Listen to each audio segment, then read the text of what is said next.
Hi guys, எல்லாம் நல்லா இருக்கீங்க நம்புறேன். ஸோ நல்லா இருப்பீங்க.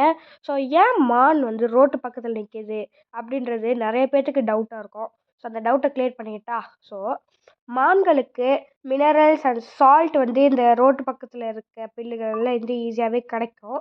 ஸோ அது மட்டும் இல்லாமல் ப்ரிடக்டர்லேருந்து அது ஈஸியாக வந்து தப்பிச்சிரும். அதாவது விசிபிலிட்டி சூப்பராகவே இருக்கும். அதனால் டக்குன்னு அது அலாம் கால் கொடுத்து மற்ற இது குரூப் ஆஃப் டியர்ஸ்க்கு இன்ஃபார்ம் பண்ணிட்டோம். நம்ம நிறையா பேர் மான்களை டிஸ்ரெஸ்பெக்ட் பண்ணுறோம். நிறையா பேர் பாட்டில் தூக்கி போடுறீங்க, கல்லை தூக்கி போடுறீங்க. அதுவும் பாவம் தானே.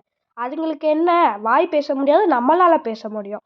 கொஞ்சம் நினச்சி பாருங்கள். மான்கள் இல்லைன்னா புலி, சிறுத்தை போன்ற வகைகளான உயிரினங்கள் நம்மளை தானே சாப்பிடும். ஸோ இந்த மாதிரி கண்டென்ட்டுக்கு நம்ம சேனலை சப்ஸ்கிரைப் பண்ணி லைக் பண்ணிக்கோங்க. ஸோ மான் மேலே யாருமே எது தூக்கி போடாதீங்க. ஸோ அது டிஸ்ரெஸ்பெக்ட் பண்ணாதீங்க. தேங்க்ஸ் ஃபார் வாட்சிங். சப்ஸ்கிரைப் பண்ணுங்கள். பாய்.